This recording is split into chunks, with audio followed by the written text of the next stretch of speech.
저는 이 예레미야서를 참 좋아합니다. 이사야 다음으로 예레미야서를 좋아하는데 그 이유는 두 가지가 있습니다. 첫째는 이 우리가 신약할 때의 새 언약이라는 용어가 바로 예레미야 31장 31절에서 나오기 때문에 그렇습니다. 새 언약의 주인공은 예수님이시죠. 그래서 우리 예수님을 누구보다도 예언을 하고 참 전했던 분입니다. 예레미야의 그 생활의 모습도 예수님이 12제자를 거느리시고 순회 전도했던 모습과 아주 흡사합니다. 예레미야는 눈물의 선지자로 알려졌습니다. 예수님도 세 번씩 공생에서 눈물을 흘리신 것을 우리 복음서에서 읽을 수가 있습니다. 여러 가지 많은 가운데 예수님께서 가이사라 빌립보에서 제자들에게 사람들이 나를 누구냐 하느냐 이렇게 할 때에 그때에 어떤 사람은 예수님을 세례 요한이라 합니다. 그리고 어떤 사람은요 예수님을 예레미야라고 합니다. 이런 얘기를 했어요. 뭐 구약의 그 많은 인물 모세, 다윗, 아브라함 뭐 이렇게 많은 분들의 있는 것도 예수님이 예레미야처럼 그렇다는 것을 세상 사람들이 얘기를 하더랍니다. 이만큼 예수님이 예레미야와 많이 닮은 점이 있어서 그렇습니다. 두 번째는 학문적인 얘기인데 저를 구약을 가르쳤던 선생님이 연세대학교 박준서 교수님이세요. 그분은 서울법대 졸업하시고 예일대학에서 MDB 하시고 프린스턴 대학에서 PhD 하신 아주 수재입니다. 이 교수님이 자기의 선생님이 버너드 앤더슨 교수님이라고 소개를 하셨어요. 그러면서 버너드 앤더슨 교수님이 예레미야서를 아주 전공을 하셨다는 겁니다. 그리고 이 앤더슨 교수님의 선생님이 되는 제임스 마일렌버그라고 그분은 1968년도에 SBA 즉 미국의 성서 그 공회입니다. Society of Biblical Literature 그 회장을 지냈던 분인데 이분이 제임스 마일렌버그가 이 예레미야에 나오는 수사학에 대한 전문가입니다. 그 제자가 되는 버너드 앤더슨 교수님 또 그 제자가 되는 이 박준서 교수님에게 제가 배웠기 때문에 이 예레미야에 이것이 아주 정통하게 제게는 꽂혔던 것입니다. 미국 갔습니다. 미국 가서 하나님의 은혜로 이 버너드 앤더슨 교수님이 저의 박사 논문의 또 지도 교수가 되신 거예요. 그래서 우리 그때도 예레미야서를 더더 재미있게 공부를 한 적이 있습니다. 그래서 이 예레미야서는 좀 까다롭고 또 이렇게 쉽지 않은 책입니다. 1장부터 52장에 보면은 딱딱 구분해서 이게 된 게 아니고 막 말씀이 다 섞여 있습니다. 그래서 잘 보고 읽어야 이게 이해가 되지. 그렇지 않으면 한참 심판 얘기했다가 구원 얘기했다가 또 심판 얘기하고 막 이렇게 돼 있는 모습들이 있지만 참 이 예레미야서는 굉장히 수사학적으로도 중요한 그런 책이기도 합니다. 오늘은 우리가 2장 17절부터 읽도록 하겠습니다. 예루살렘 거민에 대한 멸망의 예언인데 내 하나님 여호와가 너를 길로 인도할 때에 내가 나를 떠남으로 이를 자취함이 아니냐. 여기서 말하는 길은 구원의 길입니다. 정도입니다. 우리가 하나님의 그 길 걷는다 걷는 이 과정을 세데크라고 그래요. 의라고 부릅니다. 이 세덱이라는 히브리 말에 세덱 사디카 또 이 헬라 말에는 디카이오시네 이런 의라는 이 뜻이 뭔가니 화살이 곧바로 관역에 탁 올라가는 그 모든 궤도를 의라 그래요. 하나님이 너를 길로 인도하신다 할 때 이 길이 바로 그런 길입니다. 구원의 길 정도입니다. 여기에서 벗어나는 것을 out of track, 궤도에서 벗어나는 거예요. 그게 죄입니다. 그게 불의예요. 그리고 회개라는 것은 뭔가니 이 정도의 길로 다시 돌아오는 것. 슈브, 이게 회개, 메타노이아라고 그렇게 합니다. 그래서 우리 하나님이 너를 이렇게 길로 인도할 때에 내가 나를 떠남으로 이를 자취함이 아니냐. 내가 시홀의 물을 마시려고 애굽에 있으면 어찌미며 또 그 하수를 마시려고 아수리기에 있으면 어찌미며. 이스라엘은요, 이게 양강대국의 이 완충지대에 살기 때문에 이들은 뭐 툭하면 북쪽에 붙었다가 또 툭하면 남쪽에 붙었다가 이걸 잘합니다. 그러니까 이스라엘은요, 북쪽과 남쪽의 우상들이 다 여기 와서 혼합종교를 만들어냅니다. 이게 하나님께서 보시기에 배도였습니다. 아포토시라는 이 배도라는 뜻은 정도의 길을 벗어나서 하나님을 버리고 우상숭배 하는 것입니다. 이런 배도의 길을 주님이 이렇게 지적하는 거예요. 내가 이 시올의 물을 마시려고 애국길에 있으면 어찌냐. 이게 이제 나일강의 물이죠. 그리고 그 하수를 마시려고 또 아수르기죠. 북쪽에 니누에 있는 그 강에 있는 거, 그거는 티그리스 강이죠. 이게 어찌면요, 내 악이 너를 징계하겠고 내 패역이 너를 책할 것이라고 했습니다. 그런즉 내 하나님 여호와를 버림과 내 속에 나를 경외함이 없는 것이 바로 악이요 고통인 줄 알라 그랬습니다. 여러분 여기서 보니까요, 죄, 악이라는 게 뭐냐 하면요, 하나님의 경외함이 우리 속에 없는 게 그것도 죄입니다. 뭐 이게 도둑질하고 거짓말하고 사람 죽이고 간음하고 그것만 죄가 아니라 우리 속에 하나님을 경외하는 것이 없는 것도 죄입니다. 하나님에 대한 지식이 없는 것도 죄입니다. 그래서 이 악이고 그래서 이 고통인 줄을 우리 주님이 깨닫게 하시는 데예요. 20절입니다. 내가 예적부터 내 멍에를 꺾고 내 결박을 끊으며 말하기를 나는 순복지 아니하리라 하고 모든 산 위와 모든 푸른 나무 아래서 몸을 굽혀 행음하도다. 여기서 이 모든 높은 산이라는 것은 중앙산악지대를 얘기합니다. 이스라엘에서는요, 한가운데서 약간 동쪽으로 치우친 그 지형이 중앙산악지대라 그럽니다. 높이가요, 해발 800에서 1200m예요. 그러니까 저 지중해보다도 그렇게 높습니다. 이게 다 중앙산악지대예요. 이게 구약시대 때부터 이 길을 족장의 길이라 했습니다. 우리 성경에 나오는 대부분 지역들이 중앙산악지대에 속하고 있습니다. 잘 보세요. 저기 가이사라 빌보부터 시작합니다. 그리고 그 밑으로 이렇게 내려오면은 이제 가이사라 빌립보에서 밑으로 내려오면은 저 유광 휩쓸어 봅니다. 좀 받으세요. 그리고 여기 저그이 뭔가 가이사라 빌립보에서 내려오면은 그게 이제 고대 근동에서 제일 큰 도시가 나와요. 여기는 이게 이제 잘 알려지지 않는 그런 곳인데 그러나 고대 근동학자들은 이거를 꼭 가는 그런 도시가 있습니다. 거기서 조금 밑으로 내려오면은 이제 갈릴리 가버나움 옆을 지나게 됩니다. 그리고 가나를 지나죠. 나사렛을 지나죠. 거기서 좀 내려오면 라마가 나옵니다. 그리고 이제 기본이 있어요. 기본 산당에서 남쪽으로 조금만 내려오면 예루살렘입니다. 예루살렘에서 4km 내려오면 베들레헴이에요. 베들레헴에서 남쪽으로 또 내려오면은 헤브론입니다.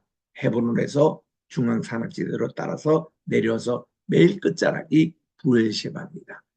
그래서 이스라엘은 부엘셰바의 남쪽에서부터 시작해서 가이사라 빌립보 있는 단 그 전국입니다. 그게 거기서 이제 중간에 딱 지점이 사마리아예요.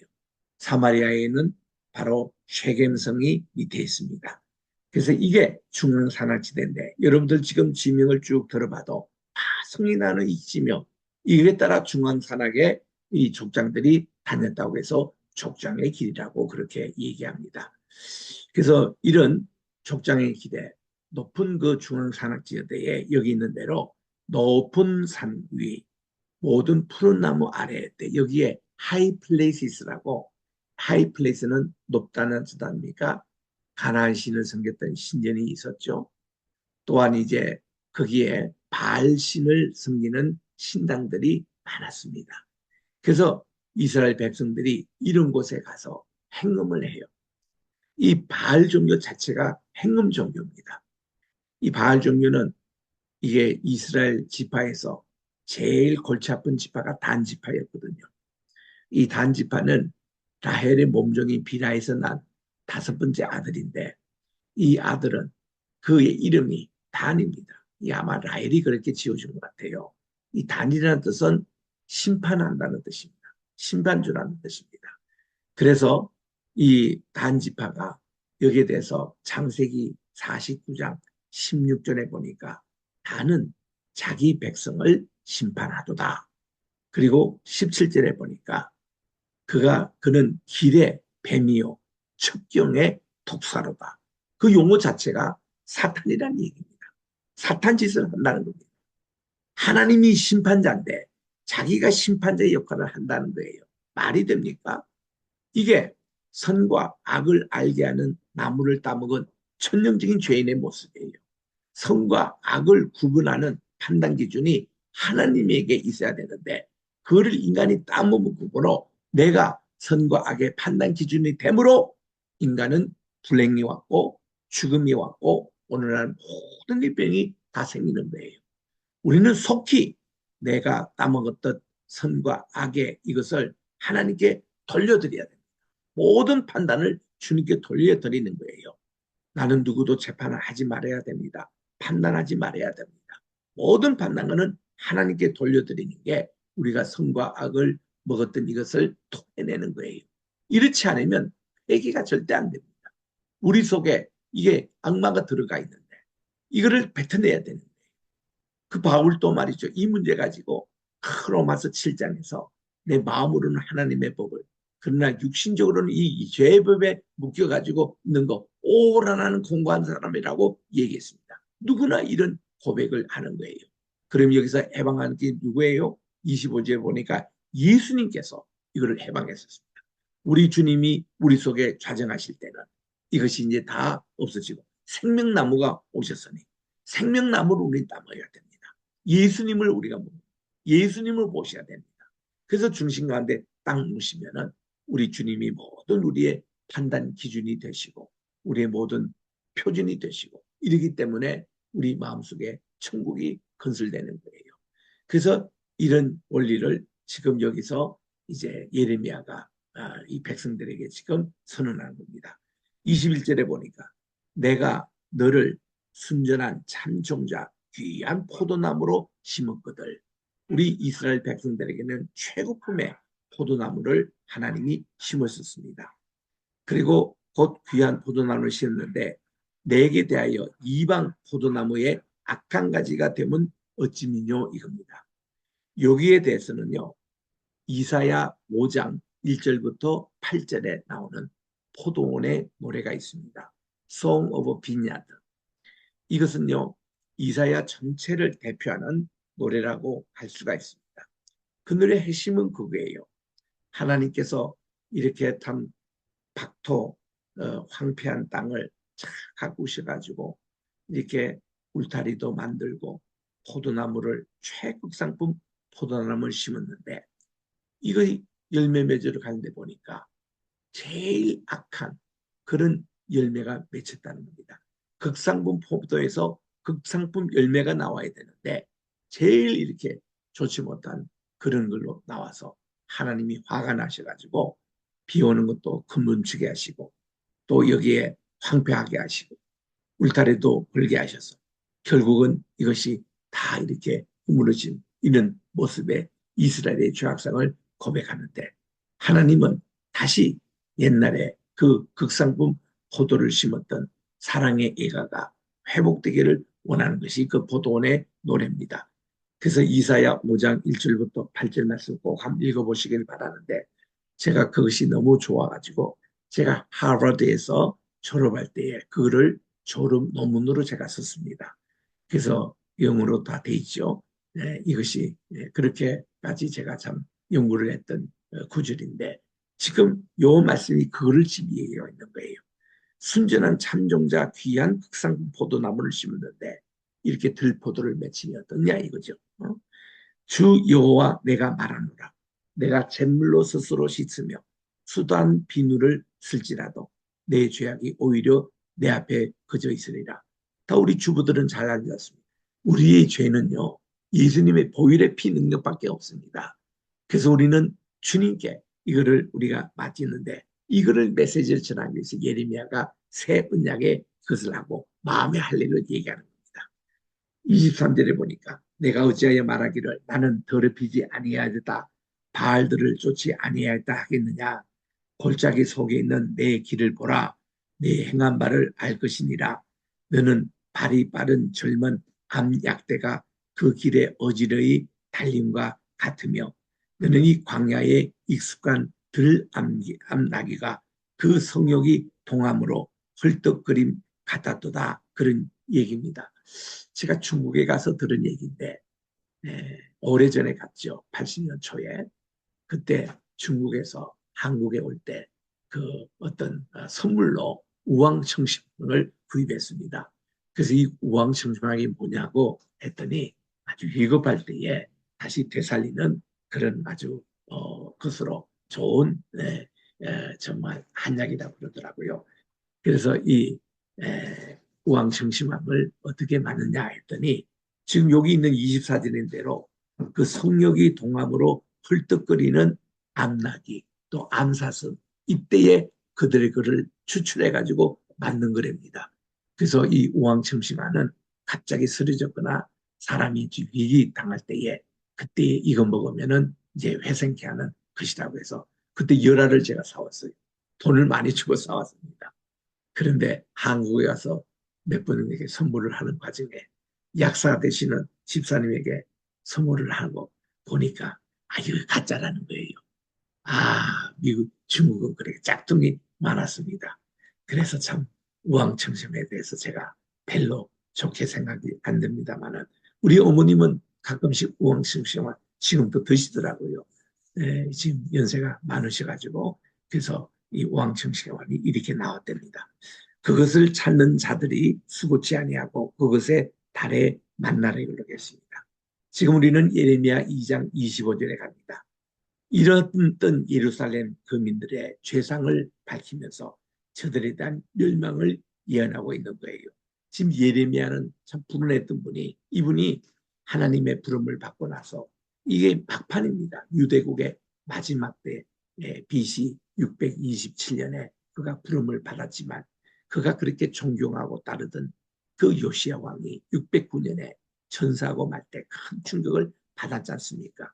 그리고 나서 이 나라가 패망하게 됩니다.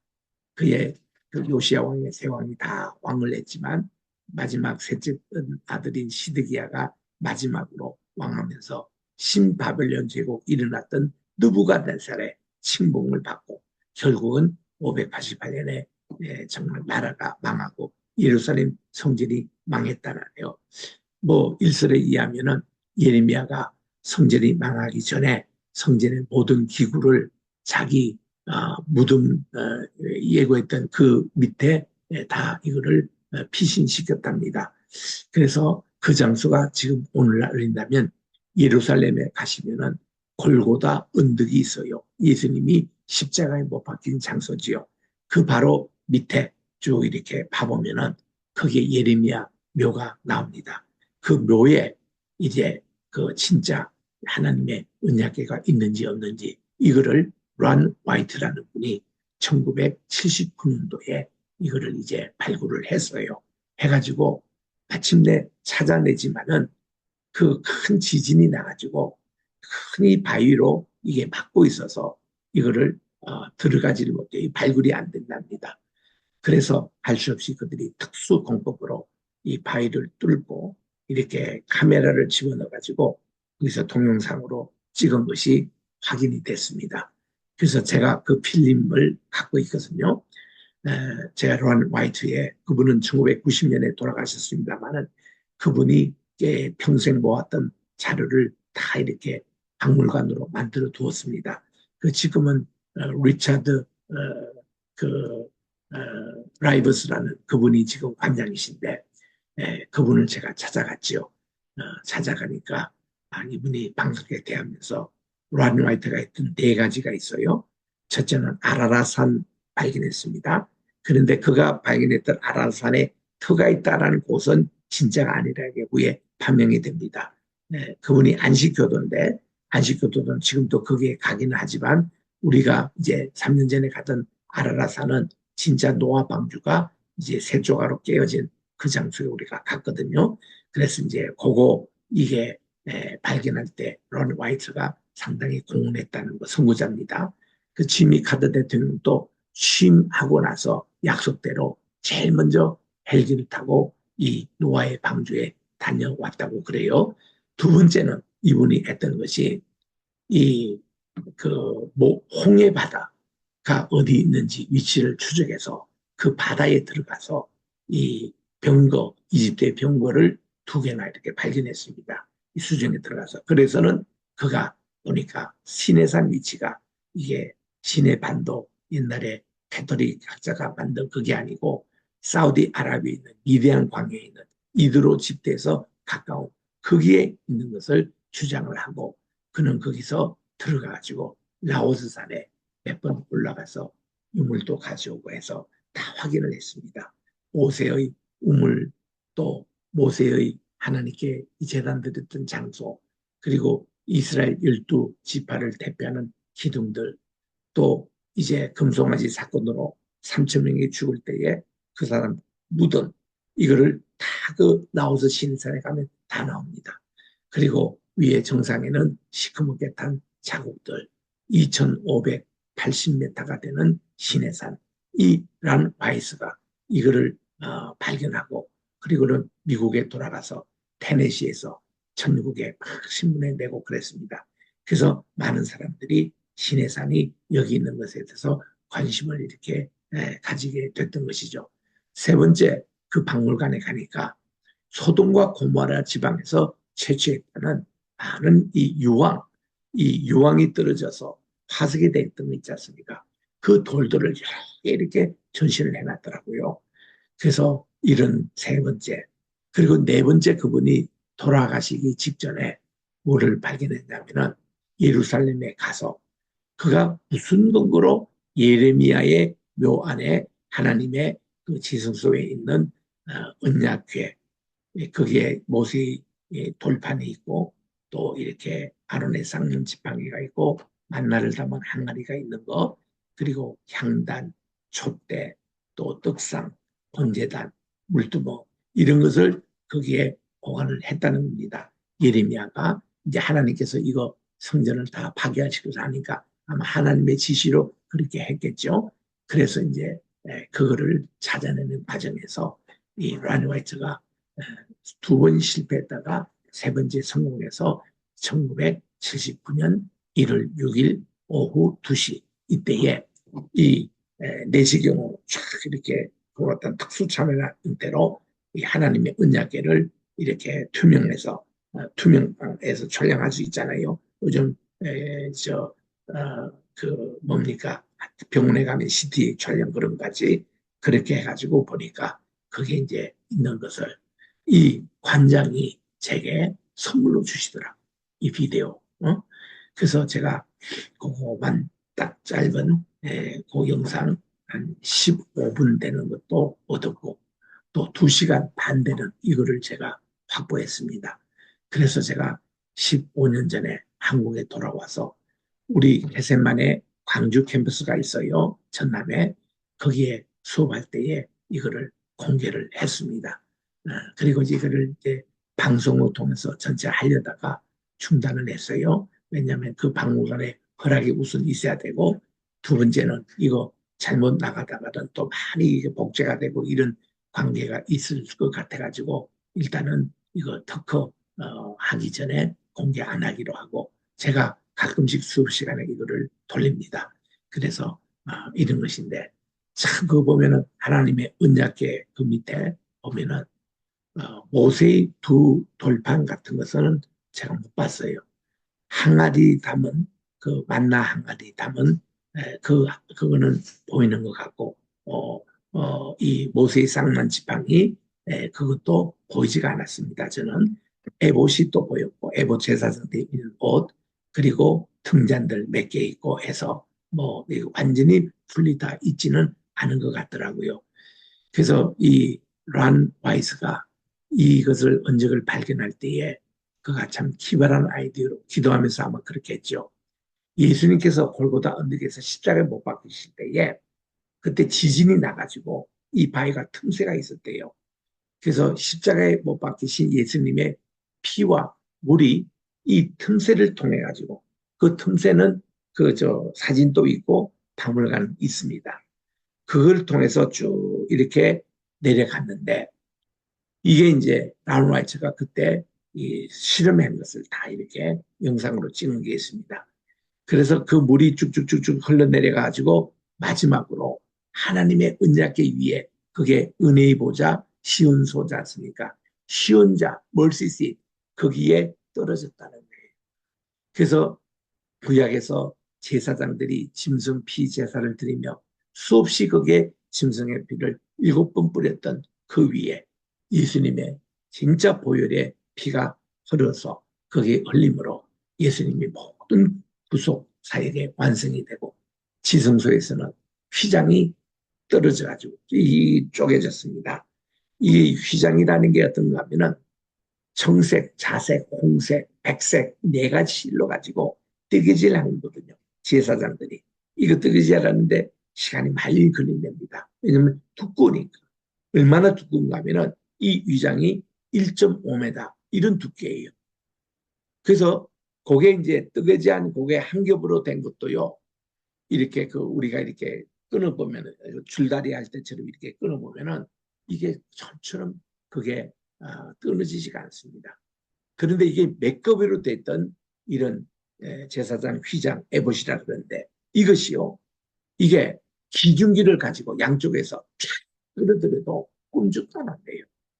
이게 찢어질 리가 없다는 거예요. 예수님이 십자가에 딱 못 박혀진 순간 이 성소의 지성소를 가로막는 휘장을 하나님이 찢으신 거예요. 하나님만이 찢을 수 있는 겁니다. 이게. 쉽게 말하면 하나님과 우리 사이에 막힌 담을 다 으셨어요. 그래서 에베소서 2장 14절에 보니 예수님은 우리의 샬롬 평화시라 이렇게 중간에 막힌 남을 다 하시고 그게 이제 그 제사장 그저 뭡니까 지성소의 그 휘장이 찢어진 그거를 담을 하셨다라고 이렇게 표현을 합니다. 왜냐? 예수님이 그러심으로 우리의 속죄양이 되시고 대속의 죽음으로 하심으로 주님이 직접 지성소가 되신 거예요. 주님이 직접 은혜의 보좌가 되신 거예요. 그러니까 우리가 이거를 오시고 누구나 웰컴. 예수님을 믿는 자는 누구나 이제는 우리가 지성소, 우리의 그 은혜의 보좌 앞에 단디 나갈 수가 있는 거예요. 거기 가면 우리 죄 문제가 해결됩니다. 다른 데는 안 돼요. 그래서 이런 메시지를 예레미야는 알았든지 자기의 그리고 뿐만 아니라 이렇게 전해오는 얘기 보니까 시드기야 왕이 바빌론 포로 잡혀갔다가 두 눈 다 뺏기고 거기서 자기 아들 보는 데서 살해를 당했잖아요. 그래 그 시신을 다시 자기 예레미야 묘소에 모셨다는 겁니다. 그래서 이스라엘에 그렇게 많은 왕이 있는데 왕이 어디에 묻혔는지 거의 모릅니다. 사울이 어디 묻혔는지 다윗이 어디 묻혔는지 솔로몬이 어디 묻혔는지 거의 모릅니다. 근데 시드기야는 예레미야 묘에 묻힌 걸로 그렇게 알고 있습니다. 그래서 이런 비밀에 대해서 이스라엘이 공개하기를 싫어하는지 지금 그 골고다 언덕에 지금 있는 요 예레미야 바위예요. 예루살렘 버스 정류소가 있습니다. 그러니까 이거 뭐 접근도 못하고 그 밑에 아무도 가지도 못해요. 그러니까 이렇게 이스라엘은 철저하게 유대교를 보호하기 위해서 기독적인 요소에 대해서 아주 방해를 하고 있습니다. 그래서 이거를 란와처가 해낸 거예요. 그래서 이런 것으로 참 예레미야 여러 가지 제가 좋아하는 이유가 하나인데 오늘도 이렇게 여기 25절에 보니 내 발을 제하여 벗은 발이 되게 하고 목을 가락에 발라 오직 너는 말하기를 아니라 나는 그때 말이라 내가 이방신을 사랑하였은즉 그를 따라가겠노라 하고 이방에 빠진 배교하는 이스라엘 거민이 이렇게 금방지게 떠들고 있습니다. 자, 여기에 대해서 제가 설명을 여러분 그냥 읽어보시면 돼요. 이하에 대한 설명. 요건 더 두 페이지에 걸쳐서 읽어보시면 됩니다. 26절에 갑니다. 도적이 붙들리려면 수치를 당한 같이 이스라엘 집 곧 그 왕들과 족장들과 제사장들과 선지자들이 수치를 당하였다고 말씀을 합니다. 지금 검증하는 이들이 모두 지도자들 아니겠습니까? 우리는 하나님의 심판이 임하면 제일 먼저 지도자들부터 심판하신답니다. 선생된 너희여 조심하라는 거예요. 가르치는 위치에 있는 사람이 제일 먼저 심판을 받게 돼 있습니다. 그래서 참 조심해야 되는 거예요.